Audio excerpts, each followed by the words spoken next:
아마 2008년도 북경 올림픽 때를 기억하는 분이 계실지 모르겠습니다. 그때 남자 양궁 개인 결승전에서 있었던 일입니다.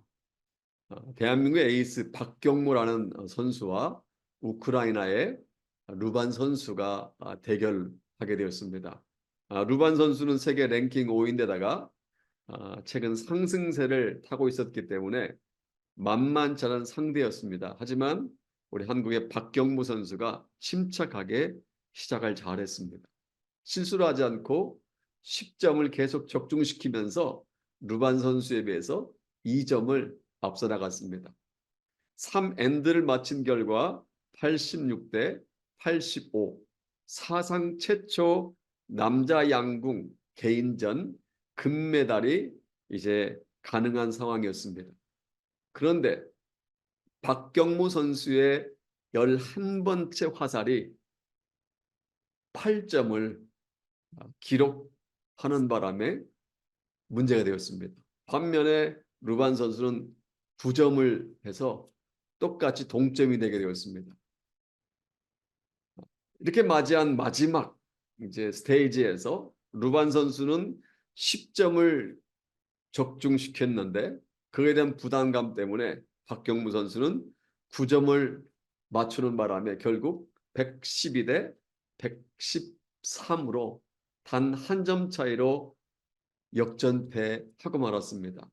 사상 최초 당시에 남자 양궁 개인전 금메달을 눈앞에 두었는데 8점을 쏘는 바람에 결국 금메달을 놓치고 은메달을 차지하게 된 것입니다. 그러니까 한국의 박경무 선수는 줄곧 1등 계속 달리다가 끝마무리를 잘하지 못해서 눈앞에서 올림픽 금메달을 놓쳐버린 것입니다. 이처럼 운동 경기에서는요, 끝마무리가 중요합니다. 바로 이틀 전 유럽 육상 선수권대회에서의 일입니다. 20km 여자 경보대회에서 스페인의 여자 선수가 줄곧 3등을 가지고 마지막 10m를 남겨두었습니다. 10m를 남겨두고 스페인 국기를 얻어서 어깨에 두르고 그 다음에 혀를 내밀고 손을 찢기면서 동메달을 땄다는 의식을 하는 바람에 뒤에서 추격해 오던 우크라이나 선수에게 추월을 당하고 마지막 똑같이 돌았는데 비디오로 확인을 해보니까 약간의 차이로 우크라이나 선수가 앞섰다는 것이 드러나서 결국 스페인 선수는 19km 990m는 잘 달렸는데 마지막 10m에서 마무리를 못하는 바람에 동메달을 놓쳤다는 신문 기사를 읽은 적이 있습니다. 끝마무리를 하지 못하면 아무런 소용이 없습니다. 끝마무리를 잘하지 못하면 아무리 처음 시작을 잘하고 출발을 잘했다 할지라도 승리하기가 어렵다는 것입니다. 우리 인생도 마찬가지입니다. 시작이 중요하지만 끝마무리는 더 중요합니다. 주위에 보면 용두사미와 같은 사람들이 많이 있습니다. 이 사자성어의 문자적인 의미는 우리가 알다시피 용의 머리에 뱀의 꼬리다라는 뜻이지만 이 말의 속뜻은 일을 시작할 때 거창하게 멋지게 잘 시작했지만 초라하게 끝을 맺거나 제대로 결말을 맺지 못하는 상황을 용두사미와 같은 상황이다라고 말합니다. 시작은 잘했지만 끝마무리를 잘하지 못하는 사람들을 향해서 용두사미 같은 사람이야 라고 말합니다. 성경에 보면 용머리처럼 멋지게 시작을 했지만 뱀꼬리처럼 시시하게 인생을 끝내버린 사람들이 많습니다. 삼손이 대표적인 인물 아닙니까? 세상에 태어날 때 그는 나시린으로 태어났습니다. 구별된 사람. 다시 말하면 평범한 사람처럼 살지 말아야 됩니다. 머리에 삭도를 대지 말아야 되고 지켜야 할 것이 있었습니다. 그리고 그는 커서는 블레셋과 전쟁에서 연전연승을 거두고 이스라엘을 구원하는 사사로서 많은 공헌을 했습니다. 하지만 블레셋 여인 드릴라의 꾀임에 빠져 자기의 비밀을 알려주는 바람에 머리를 깎이고 블레셋 군인들에게 붙잡힙니다. 그리고 두 눈이 뽑힌 채 새 사슬에 매여서 맷돌을 돌리는 처량한 신세가 되었다가 마지막 다곤 신전에서 비참하게 죽고 말았습니다. 멋지게 출발했지만 마지막 마무리를 용두사미와 같이 살다가 사라진 인물입니다. 유다의 10번째 왕인 우시아에 대해서 우리가 지난주 성경 통독에서 읽어봤을 것입니다. 그도 멋지게 출발했지만 나중에 시시하게 인생을 끝내버린 사람 중 하나입니다. 역대하 26장 4절과 5절에 말씀하고 있는 것처럼 그가 16세의 왕위에 올랐지만 어린 나이에 올랐지만 유다의 다른 왕들로부터 보기 힘든 산뜻한 출발했습니다. 여호와 보시기에 정직히 행했고요. 항상 하나님을 찾았습니다. 그랬더니 하나님께서 유다를 형통케 해주셨습니다.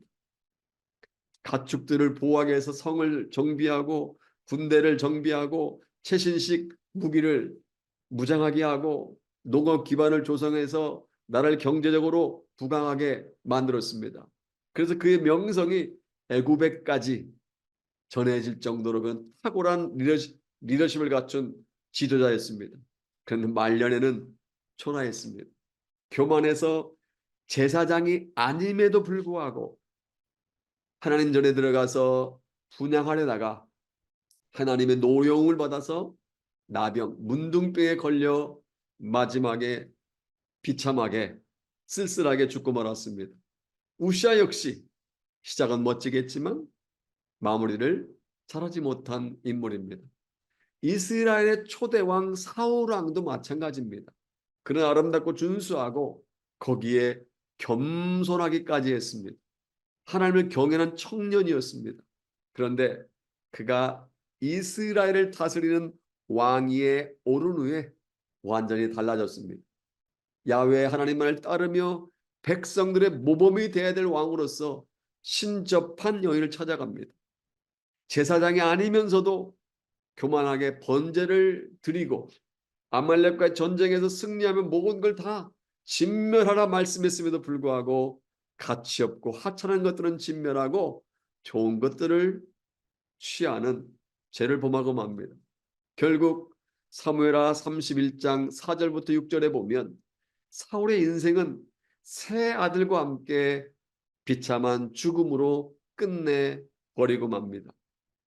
이처럼 삼손이나 우시아 왕이나 사울 왕이 멋지게 시작했지만 시시하게 인생을 끝내버린 용두사미식의 인생을 살았던 사람들입니다. 오늘 본문에도 용두사미와 같은 인생을 살았던 한 인물이 등장합니다. 저는 오늘 본문을 가지고 시작이 중요하지만 마무리는 더 중요합니다. 시작이 중요하지만 마무리는 더 중요합니다. 라는 제목으로 함께 말씀의 은혜를 나눌까 합니다. 본문의 주인공은 남유다의 세 번째 왕인 아사입니다. 아사. 원래 유다의 3대 성군을 꼽으러 간다면 히스기야, 요시야, 아사 왕을 꼽을 수 있습니다. 역대하 14장 2절에 의하면 그는 하나님 보시기에 선과 정의를 행했다고 말씀하고 있습니다. 그가 왕에 처음 올랐을 때 우시아 왕처럼 이방 제단과 산당들을 다 없애버리고 주상을 해파하고 아세라상을 찍는 등 종교 계획을 힘썼습니다. 또 모든 군 사람들이 하나님을 찾게 하고 율법과 명령을 지키도록 그렇게 명령을 내렸습니다. 성읍도 건축하고요. 또 주위에 있는 성곽과 망대와 여러 가지 성문과 빗장들을 다 새롭게 재건시켰습니다. 군대를 재조직하여 국방도 튼튼히 했습니다. 이뿐이 아닙니다. 15장 13절에 보면 이스라엘 중에 여호와 하나님을 찾지 아니하는 자는 남녀 배소를 막론하고 다 죽이는 것이 마땅하다고 선포한 후에 자신의 모친이 나무로 만들어 놓은 목상을 보고는 그 목상을 부서뜨리고 어머니를 태우의 자리에서 내려오도록 할 정도로 타협하지 않았습니다. 철저하게 하나님 중심의 정치를 했습니다. 아사 왕은 왕에 오른 후에 35년 동안 신앙적으로나 정치적으로나 윤리적으로나 경제적으로나 군사적으로나 모든 면에서 훌륭하게 나라를 다스렸습니다. 몇 년 동안요? 무려 35년 동안. 결국 하나님께서 아사 왕의 이러한 모습을 보고 35년 동안 유다 나라에 평화를 주셨습니다. 전쟁을 그치게 해주셨습니다. 놀랍지 않습니까? 그는 하나님 중심의 훌륭한 왕이었습니다. 역대하 15장까지만 읽으면 아사 왕은 퍼펙트한 우리의 롤모델입니다. 완벽한 롤모델입니다. 그런데 불행하게도 말년에 그의 신앙이 변질되어 버립니다. 말년에 잘못되어 버리고 맙니다. 마치 요한계시록에 나오는 7교회 가운데 에베소 교회처럼 문제가 되고 맙니다. 이 에베소 교회 문제가 뭡니까? 그들은 주님에 대한 첫사랑, 처음 사랑을 잃어버렸습니다. 주님을 찾지도 않고 주님을 의지하지도 않고 주님을 위해 열심을 내지도 않았습니다. 처음에는 찾고 의지하고 열심을 했지만 나중에는 주님을 향해 품었던 그 사랑이 변질되고 말았으면 그러다 결국 주님으로부터 떠난 교회가 되었다고 책망을 받게 된 것입니다. 그래서 주님은 어디에서부터 문제이고 어떤 것이 잘못된 걸 생각하고 처음 행위를 가지라고 경고한 것입니다. 오늘 본문에 등장하는 아사 왕도 마찬가지입니다. 안타깝게도 에베소 교인들처럼 말년에 잘못된 것입니다. 그렇다면 아사 왕의 문제가 무엇일까요?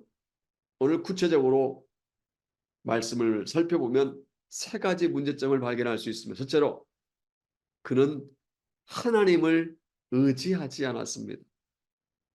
본문 앞에 기록되어 있는 역대하 14장을 보면 아사 왕은 처음엔 그렇지 않았습니다. 역대하 14장 9절에 보면 구수 사람 세라, 그 사람 세라가 무려 100만 대군을 이끌고 물밀듯이 쳐들어왔을 때 그가 어떻게 한 줄 아십니까? 군사 전략회의를 하거나 모든 군대를 동원령을 내리지도 않았습니다. 그렇다고 값비싼 물건을 건넨 후에 다른 나라의 원조를 요청하지 않았습니다. 역대하 14장 11절에서 보면 굉장히 중요한 말씀이 나옵니다. 여호와의 힘이 강한 자와 약한 자 사이에 주밖에 도와줄 리가 없습니다. 여호와여 도와주옵소서, 살려주옵소서. 구스의 100만 대군 앞에서 아사 왕은 이렇게 먼저 하나님께 부르짖어 기도했습니다. 결국 아사 왕의 기도를 들으신 하나님께 역사하셔서 구스의 100만 대군은 완전히 박살이 나고 맙니다. 그들로부터 유력한 전리품도 어마어마하게 많았습니다. 그러니까 그가 초기의 왕이 올랐을 때는 철저하게 하나님을 의지함으로 하나님의 도우심을 경험한 것입니다. 그런데 본문이 기록되어 있는 역대하 16장을 보면 그가 변했음을 알 수 있습니다. 본문 앞에 바로 앞에 나오는 1절에 보면 아사가 왕위에 오른 지 36년이 되었을 때 몇 년이요? 36년이 되었을 때 그러니까 왕위에 오른 지 35년 동안은 문제가 없었는데 왕위에 오른 지 36년이 되었을 때 문제가 발생됐다는 느낌을 가질 수 있습니다. 북왕국 이스라엘의 바하사가 남왕국인 유다를 공격하게 한 전진기지로 라마라는 곳에 성을 건축합니다. 이제 북왕국의 공격은 확실해졌습니다. 유다를 다스리는 아사 왕은 이제 위기를 만난 것입니다. 이러한 위기 속에서 아사 왕이 어떻게 한 줄 아십니까? 전 같으면 강한 자 약한 자 사이 하나님께 구했어야 됩니다. 도와달라고 구해야 됩니다. 그런데 2절과 3절을 보면 아람 왕 벤 하닷에게 동맹을 요청합니다. 성전과 왕궁 곳간에 있는 은금을 긁어다가 아람 왕 벤하닷에게 갖다 바친 후에 서로 동맹을 맺자고 제안합니다. 여러분, 아람 나라가 어떤 나라입니까? 이방 나라입니다. 북이스라엘은요, 같은 동족입니다. 마치 북한과 남한이 같은 민족인 것처럼 북이스라엘과 남유다 같은 민족입니다. 그런데 북한 북쪽에 있는 북이스라엘을 누르기 위해서 아람 왕의 도움을 요청한 것입니다. 돈으로, 물질로, 인간적인 방법으로 문제를 해결하고 한 것입니다.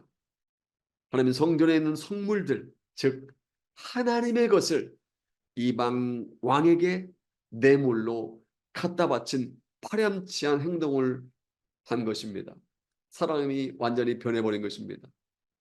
구스의 100만 대군 앞에서 했던 것처럼 아사 왕이 이번에도 가장 먼저 하나님을 찾고 하나님께 도움을 요청했어야 했습니다. 그런데 그는 얄팍한 인간의 꾀를 가지고 문제 해결을 시도한 것입니다. 사랑 여러분, 여러분에게 질문합니다. 여러분 어떻습니까? 여러분 혹시 인간적인 방법으로 문제를 해결하려고 하지 않습니까? 여러분, 처음 신앙을 변절시키지 마시기 바랍니다. 처음 결단을 버리지 마시기 바랍니다. 연초에 계획한 것이 있다면 포기하지 말고 끝까지 믿음으로 실행하시기 바랍니다. 우리의 피난처가 되시며 힘이 되시는 하나님만 의지하시기 바랍니다. 그분이 바로 우리의 환난 중에 만날 큰 도움이 되시는 줄로 믿습니다. 둘째로 그는 하나님의 말씀을 청종하지 않았습니다. 하나님께서는 말년에 당신을 의지하지 않고 사람을 의지하는 물질로 문제를 해결하려고 하는 아사 왕에게 선견자 하나니를 보냅니다. 다 같이 7절과 8절을 보도록 하겠습니다. 함께 7절과 8절 볼까요? 같이 읽겠습니다. 그때 선견자 하나니가 유다 왕 아사에게 와서 그에게 이르되 왕이 아람 왕을 의지하고 왕의 하나님 여호와를 의지하지 아니하였으므로 아람 왕의 군대가 왕의 손에서 벗어났나이다. 구사람과 룻사람의 군대 크지 아니하며 말과 병과 심이 많지 아니하다이까. 그러나 왕이 여호와를 의지하였으므로 여호와께서 왕의 손에 넘기셨나이다. 지금 선견자 하나니는 과거 구스의 100만 대군을 물리친 것을 아사 왕으로 하여금 회상시켜 줍니다. 구스의 100만 대군을 물리친 것은 전적으로 하나님을 의지했던 결과인데 왜 전과 동일하게 하나님을 의지하지 않고 아람 왕을 의지하느냐라고 엄중하게 아사 왕을 질책한 것입니다. 그리고 9절에 보면 망령되 행했다고 아사 왕의 잘못을 책망합니다. 여러분, 자녀가 잘못을 하면 부모님이 어떻게 합니까? 잘못을 한 자녀를 때려 죽입니까? 아니면 자녀에게 야, 너 방 빼라 이렇게 하겠습니까? 그렇게 하지 않습니다. 자녀가 잘못을 빌고 용서를 구하면 부모님은 두 눈을 질끈 감고 자녀를 용서해 줍니다. 마찬가지로 하나님께서는 돌이키는 당신의 백성들을 용서해 주시고 회복시켜 주십니다. 여기서 우리가 알 수 있는 것은 하나님의 말씀에 청종하는 것, 하나님의 말씀에 귀 기울이는 것이 우리가 사는 비결이라는 것입니다. 하나님의 사인을 잘 따르는 것이 우리가 승리하는 비결이라는 것입니다. 이때 아사 왕은 돌이켜야 했습니다. 하나님 선견자를 통해서 주시는 하나님의 음성에 귀를 기울여야 했습니다. 그가 선견자 하나님을 통해서 주신 하나님의 경고의 귀를 기울이고 회개하고 돌이켰다면 희망이 있는데 그는 돌이키지 않았습니다. 오래전 미국의 펜실베니아 주에 있는 어느 마을, 조그만 마을에서 있었던 일입니다. 그 마을에 작은 제방이 하나 있었습니다. 하루는 젊은 엔지니어가 이렇게 경고했습니다. 이 제방은 머지않아 붕괴될 것입니다. 후에 비가 내려 물이 불어나고 제방에 균열이 생기자 젊은 엔지니어는 다시 한번 경보를 바라면서 마을 주민들에게 신속히 대피하라고 산으로 높은 곳으로 대피하라고 재촉했습니다. 주민들은 젊은 엔지니어의 말을 믿지 않았을 뿐만 아니라 도리어 비웃었습니다. 대학을 졸업한 사람이 무엇을 안다? 이 제방은 이미 여러 해 동안 지났지만 사고가 일어난 적이 한 번도 없었는데 제방에 붕괴돼 홍수가 난단 말인가? 그 말을 무시했습니다. 마을 사람들 아무 일이 없는 것처럼 천하태평 도피하려 하지 않았습니다. 그러나 얼마 있지 않아 그 제방은 무너졌고 삽시간에 물이 밀려 들어와서 300명이나 죽고 말았다고 합니다. 무엇을 교훈하고 있는 이야기입니까? 경고에 귀 기울여야 한다는 것입니다. 경고의 사인을 무시해서는 안 된다는 것입니다. 마찬가지로 하나님의 말씀을 따르는 것이 우리가 살 수 있는 비결인 줄로 믿습니다. 하나님께 당신의 명령에 청중하는 사람을 좋아하시고 당신의 사인에 귀 기울인 사람을 축복하시고 당신의 말씀을 지키는 사람을 승리케 해준 줄로 믿습니다. 여러분, 하나님의 말씀을 경홀히 여기지 마시기 바랍니다. 마땅히 드려야 할 말씀을 들으시기 바랍니다. 설교를 통해서, 큐티를 통해서, 권면을 통해서, 여러 가지 자연재해 등의 환경을 통해서 주시는 하나님의 메시지를 들으시기 바랍니다. 그리고 잘못된 자리가 있었다면 그 잘못된 자리에서 돌이키시기 바랍니다. 셋째로 그는 하나님께 구하지 않았습니다. 하나님을 의지하지 않고 하나님 말씀을 청종하지도 않고 하나님께 구하지도 않았습니다. 10절을 보면 아사왕은 선견자 하나니를 통해서 주신 하나님의 말씀을 무시했습니다. 아사왕은 하나님을 통해서 주신 하나님의 사인을 무시해버렸습니다. 다 같이 10절 말씀 함께 읽어볼까요? 시작. 아사가 노하여 선견자를 옥에 가두었으니 이는 그의 말에 크게 노하였습니다. 그때 아사가 또 백성 중에서 몇 사람을 학대하였다. 아사왕은 하나님 선견자를 통해 주신 말씀을 청중하기는커녕 오히려 화가 나서 그를 감옥에 가두어 버린 것입니다. 결국 하나님께서 그에게 손을 대십니다. 당신을 의지하지 않고 당신 말에 청중하지 아니하는 아사 왕의 발을 건드려서 발병이 나게 하십니다. 우리는 아사 왕의 발병이 무슨 병인지 알지 못합니다. 관절염인지 신경통인지 아니면 발에 티눈이 박혔는지 아니면 발목을 지탱하는 아킬레스건이 끊어졌는지 확실히 알 수는 없습니다. 한 가지 우리가 알 수 있는 것은요. 아사 왕의 발병이 심히 중하게 되어서 그가 어려움에 처하게 되었다는 것입니다. 이러한 상황에서 아사 왕이 어떻게 했을까요? 다 같이 12절 말씀 같이 읽겠습니다. 시작. 아사가 왕이 된 지 39년에 그의 발에 병들어 심히 중하나 병이 있을 때 저가 여호와께 구하지 아니하고 의원들에게 구하였더라. 여러분 다시 한번 리마인드 해보겠습니다.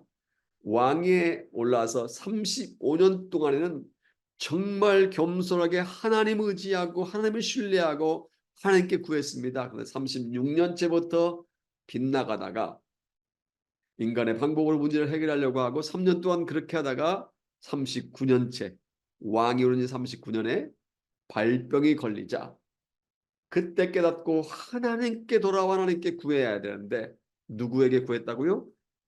의원들에게 구했다라고 합니다. 이런 아사왕의 태도가 뭐가 문제가 되었느냐? 뭐가 의사들을 찾는 것이 뭐가 잘못됐느냐고 말할 분들이 계실 것입니다. 물론 우리가 아플 때 병원에 갈 수 있습니다. 의사에게 치료받는 것 잘못된 것이 아닙니다. 매우 상식적인 일입니다. 아파서 병원에 가고 의사 선생님을 만나는 것, 약을 복용하는 것이 잘못됐다고 말할 사람 없고 욕해서도 안 됩니다. 야고보서 5장 14절에 보면 이렇게 말씀하면 우리 잘 아는 말씀이죠. 너희 중에 병든 자가 있느냐? 저는 교회 장로들을 청할 것이 그는 주의 이름으로 기름을 바르며 그를 위하여 기도할지니라.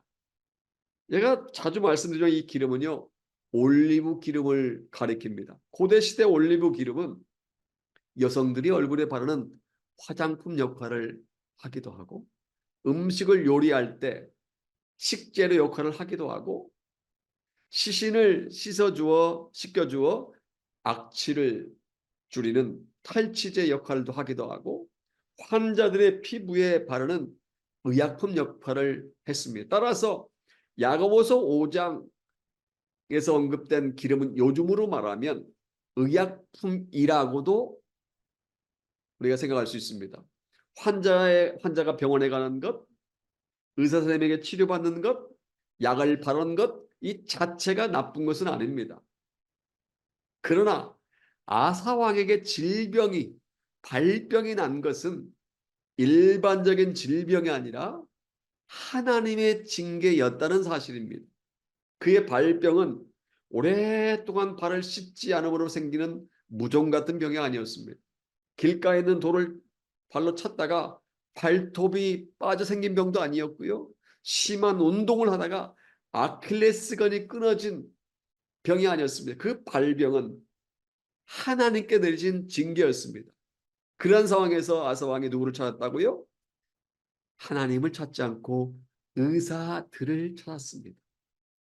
하나님께 구하지 않고 의사들에게 구했습니다. 그는 자기 발에 왜 무엇 때문에 병이 생겼는지 그 이유를 알지 못한 채 의사들을 찾은 것입니다. 본문에는 자세히 기록되어 있지 않지만 모르긴 몰라도 전국 각지의 수많은 의사들이 그의 발병을 고치려고 몰려왔을 것입니다. 왜냐하면 의사들을 구했다고 복수로 언급하고 있는 걸 보면 많은 의사들이 찾아왔을 것입니다. 그리고 아사왕의 발병을 고치기 위해 출세하겠다는 욕심이 있었을 것입니다. 그런데 불행하게도 아무도 아사왕의 발병을 고치지 못했습니다. 결국 2년 동안 발병으로 고생하다 그는 왕이 오른 지 41년째 죽어버렸습니다. 그리고 코미디같이 발병이 나서 죽은 왕으로 이스라엘 역사의 길이 남게 되었습니다. 가정이에요. 가정이지만 만약 그가 늦게나마 하나님의 징계였구나. 내가 하나님을 찾지 않아서 하나님께서 나에게 당신을 찾으라는 신호구나. 경고의 사인이구나 라고 깨닫고 늦게나마 하나님을 찾았다면, 그리고 하나님께 치유를 요청했다면 저는 하나님께서 그 발병을 치료해 주셨을 것이라고 생각합니다. 그렇지 않겠습니까? 당신을 찾고 찾는 자가 만난다고 하지 않습니까? 회개하고 돌아오는 심령을 거절하지 않는다고 말씀했지 않습니까?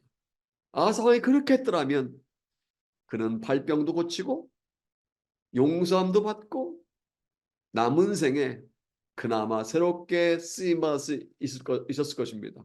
그런데 그는 하나님을 찾기보다는 2년 동안 줄곧 의사들만 찾다가 결국 발병으로 죽고 만 것입니다. 여러분, 사람을 찾기 전에 먼저 하나님을 찾으시기 바랍니다. 인간적인 방법으로 문제를 해결하기보다 먼저 하나님 앞에 엎드리시기를 주님의 이름으로 축복합니다. 사랑하는 하모니와 여러분, 이제 한 친구 이야기를 소개하고 말씀드리겠습니다. 제가 전에 한 2번 정도 소개한 적이 있기 때문에 기억하시는 분이 계실지 모르겠습니다. 그 친구는 저희 초등학교 동창, 중학교 동창이자 같은 반에서 있었던, 그래서 다른 한 친구와 함께 제가 한국에 거주했을 때는 절친인 삼총사로 불릴 만큼 매우 가까운 친구입니다. 이 친구의 묘한 버릇이 하나 있습니다. 200m 운동장을 5바퀴를 도는, 몇 바퀴요? 5바퀴를 도는 1000m 달리기에서 3바퀴를 돌 때까지는 우사인 볼트입니다.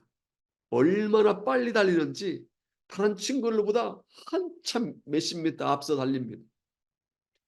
학교 대표 선수로 뽑혀도 괜찮을 만큼 잘 달립니다. 그런데 문제는 네 바퀴 돌 때쯤 되면 우사인 볼트가 갑자기 거북이가 되어버립니다. 나중에 1000m를 다 마칠 때쯤 되면 간신히 중간 정도의 등수에 들어옵니다. 근데 신기한 것은요, 이 친구가 1000m를 달리기를 할 때마다 매번 똑같이 그렇게 반복한다는 것입니다. 한번 실수를 하면 다음번에 실수를 하지 않아야 되는데, 아, 내가 오버 페이스로 너무 빨리 달렸구나, 이제 좀 힘을 조절하자 하고 200m, 400m, 600m까지 천천히 달려야 되는데 무조건 600m는 최선을 다해 달립니다. 그리고 네 바퀴째부터는 페이스가 떨어집니다. 똑같아요. 매번 세 바퀴까지는 우사인 볼트, 그리고 마지막 두 바퀴 때는 거북이. 그러다 보니까 체육 선생님이 그 친구를 이름을 이푼수라고 부릅니다. 그 친구 이름은 이춘수입니다. 그런데 춘수라고 안 부르고 푼수라고 부릅니다. 야, 그렇게 얘기를 했는데 너는 왜 이렇게 오버페이스 하니? 이건 100m 달리기 아니고 200m 달리기도 아니다. 1000m 달리기면 처음부터 무조건 달릴 게 아니라 마지막까지 페이스를 조절 마무리를 잘해야 되지 않니? 그런데도 매번 똑같습니다. 그래서 야, 이 푼수야. 그래서 그 별명이 이푼수가 된 것입니다. 우리 반 친구들은 그 친구를 향해서 이푼수라고 부르기 시작했습니다. 주위에 보면 멋지게 시작했지만 그 친구처럼 끝마무리를 잘하지 못하는 푼수 같은 사람들이 많이 있습니다. 특별히 정치인들 가운데 그러한 사람들이 많이 있습니다. 대한민국 역대 전직 대통령들을 보면 단 하나이지만 대부분 말년이 좋지 못했습니다. 부정선거를 자행하다가 실패하자 타국으로 건너가서 쓸쓸히 죽어간 전직 대통령이 있는가 하면 믿었던 부하의 총을 맞고 죽은 전직 대통령도 있고 군사 쿠데타의 주도와 재임 시절의 비리 때문에 감옥에 들어간 대통령도 있고 아들의 비리로 명예가 떨어진 대통령도 있고 스스로 목숨을 끊었던 대통령도 있습니다. 마지막에 참 좋지 못한 대통령들이 많았습니다. 경제계에도 그러한 사람들이 많이 있었습니다.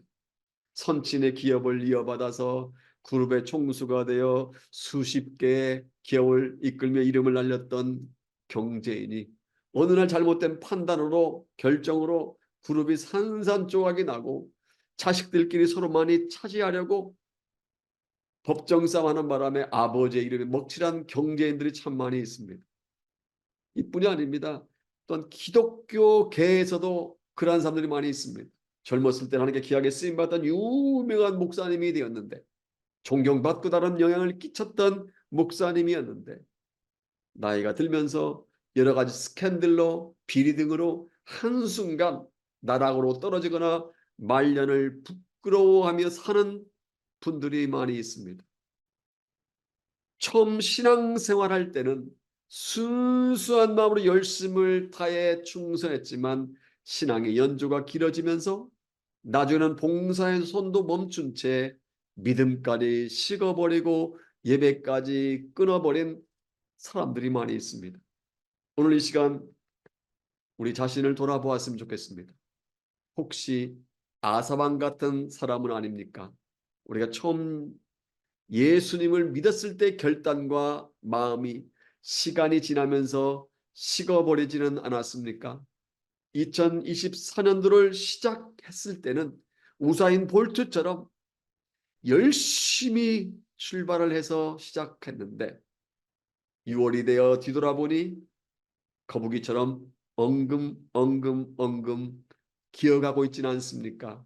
젊었을 때는 신앙생활 잘하며 젊었을 때는 열심을 다해 성실하게 잘 달려왔다가 나이가 들어 믿음이 식어지고 나이가 들어 하나님의 사역은 뒷짐지고 있고 여러 가지로 불성실한 모습으로 살고 있지는 않습니까? 오늘 본문에 등장하는 아사왕을 보면서 우리의 모습을 다시 한번 살펴보아야 할 줄로 믿습니다. 시작이 중요하지만 마무리는 더 중요한 줄로 믿습니다. 출발선에서의 출발이 중요하지만 마지막 결승선에 도착하는 것은 더 중요한 줄로 믿습니다. 우리가 살다 보면 본문에 등장한 유다의 아사 왕처럼, 우시아 왕처럼, 사울 왕처럼, 삼손처럼 실수할 수 있습니다. 실패를 경험할 수도 있습니다. 우리가 살다 보면 내가 왜 이 바보 같은 짓을 했지? 내가 왜 이렇게 결정했었지? 라고 그렇게 생각될 때가 있습니다. 과거의 실수로 인해 주어진 기회를 이미 놓쳤다고 생각하고 절망할 때가 있습니다. 하지만 그것은 우리의 생각입니다. 우리의 인생 경기는 아직 끝나지 않았습니다. 반밖에 끝나지 않았습니다. 요나에게 제2의 기회를 주셨던 하나님께서는 우리에게도 제2의 기회를 주신 줄로 믿습니다. 당신을 배반하고 저주까지 한 베드로에게 제2의 기회를 주셔서 놀라운 일을 감당하게 하신 주님께서는 우리에게도 제2를 주실 줄로 믿습니다. 아직도 우리에게는 기회가 남아 있습니다. 우리에게 아직도 후반전이 남아 있습니다. 그러므로 2024년도 지난 5, 6개월 동안 실수했다 할지라도, 잘못했다 할지라도, 게을렀다 할지라도 남은 2024년도 후반전을 잘 마무리하시길 바랍니다. 아사왕처럼 인생 경기에서 실패 보지 않으려면 인생의 후반전을 잘 활용하시기 바랍니다. 무엇보다도 아사왕처럼 말년에 하나님으로부터 멀어지는 분수와 같은 삶을 사는 대신에 하나님께서 부르시는 그날까지 끝까지 믿음으로 살아가는 저와 여러분 되시기를 주님의 이름으로 축복합니다. 아멘.